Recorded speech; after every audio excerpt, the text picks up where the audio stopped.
Hello, I'm Laura Wakefield, And I'm Kelly Ott. and this is Focus Point. And what are we talking about today? Well, I think today we were going to talk about something we ran across on social media. Um, really see it a lot, actually. We've been talking about some of the pros and cons of social media, and this is something that has been causing me a lot of concern lately. And that's where you see a professional discuss a topic as an opinion, but that opinion stated in such a manner that it is fact. It's Oh, their reality, therefore, it's every everyone. professional's reality. Gotcha. And those that maybe don't share that same opinion or the same practice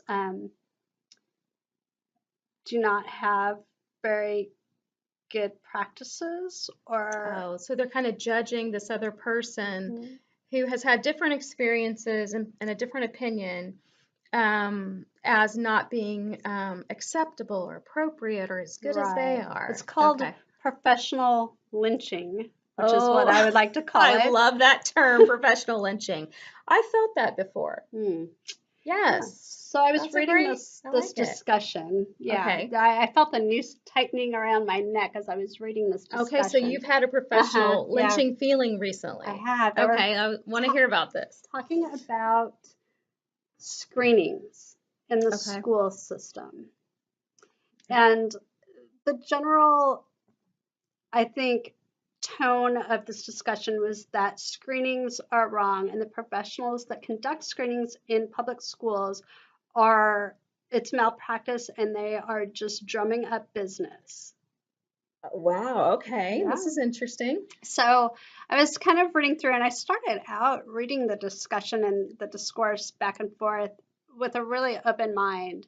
And then, as that news started tightening around my neck, I started thinking about, well, wait a minute, they're not seeing the whole picture. Certainly, I have felt that way about screenings in other settings, nursing homes and hospitals. Oh, Maybe your right, caseload gets low and you right, have to kind of justify your full-time status. But and right. maybe that's where this person was coming from in the Okay. school system. I can say for me here that is not the case. In Missouri, our caseloads are so full that we don't want No extra one's kids. trying to drum up Right, business, but those are two separate financial structures, I would say. right. Insurance with nursing homes, yes, I could see where someone might Hmm. say that.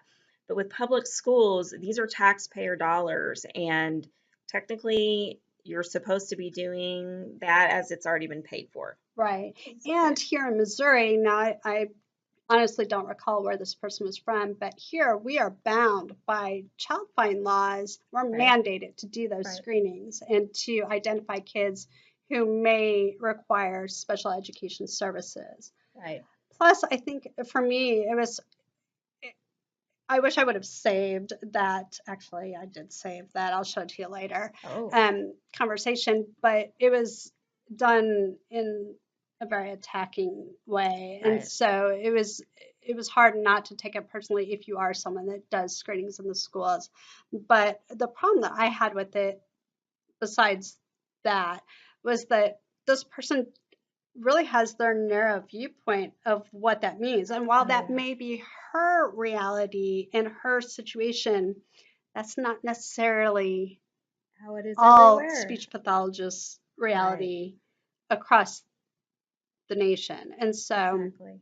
for us, what we do is we do routine screenings at certain age levels, certainly the new kiddos coming in and the young kids. And then we give that information to the teachers and say, okay, these are the kids that we have identified as maybe having some weaker speech, receptive, or expressive language skills that could impact them in the classroom. And we make the Right. teacher aware and we give them ideas of different Yes. alternative intervention strategies that they can use in the classroom for so many weeks to help see if this child developmentally is going to pick up these skills on their own.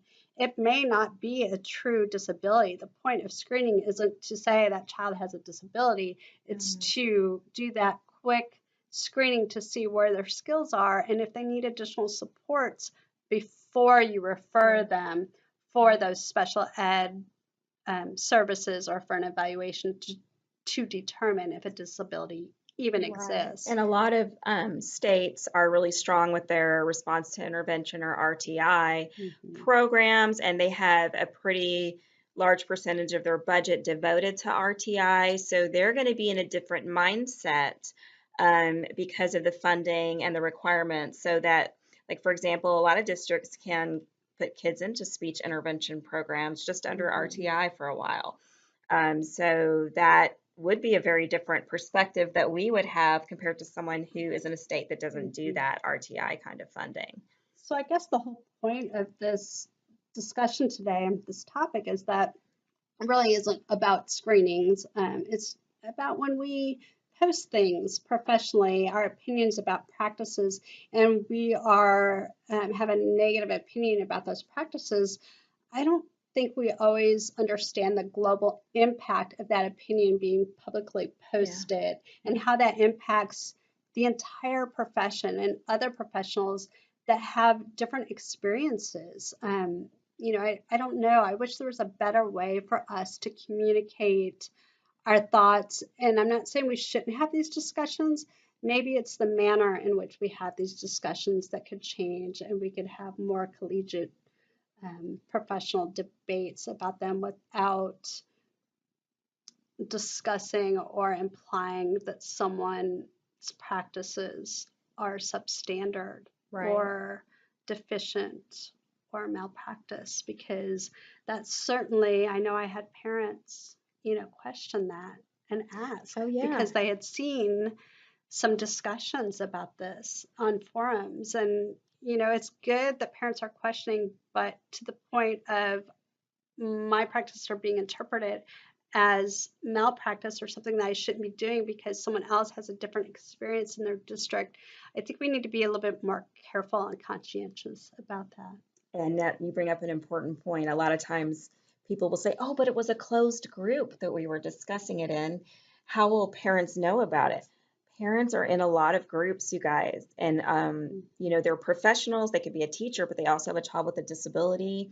And so they could be in a teacher forum, a group, or a speech therapist or a physical therapist, and then people are talking about these things. They can take a screenshot of Or, yeah, I that was going to say, or they're not even in the group, but they see it, people share. I and they mean, pass it all around, and then they see that we're sort of fighting amongst ourselves. We're mhm, infighting. That right. doesn't ever look good. It never looks professional in a professional group Mhm. when you are talking to your colleagues like that. Well, it's hard for me because I came from old school where you didn't talk bad about your colleagues. Professionally, it was unheard of and it was inappropriate. And so you didn't publicly Right. question practices, you did it privately. So, Exactly. that's one of the problems with these open forums is that it's opening up a lot more discussions, which is good in some ways, but bad in some ways. So just I remember agree. there's always other viewpoints and other reasons for doing those things. And certainly, I didn't chime in on that discussion because one, the lynching was Hmm. horrendous, and I I didn't felt want my that. name associated with the discussion that was taking place. Yes, and I felt that way too, that I couldn't really chime in with the other side or the other point of view because I saw that overwhelmingly everyone was going in a certain direction. So I could never share, and the other people Mhm. probably wouldn't share either. Yeah. Good point. Well, what are your thoughts on these types of discussions? Certainly, there's pros and cons. Thank you.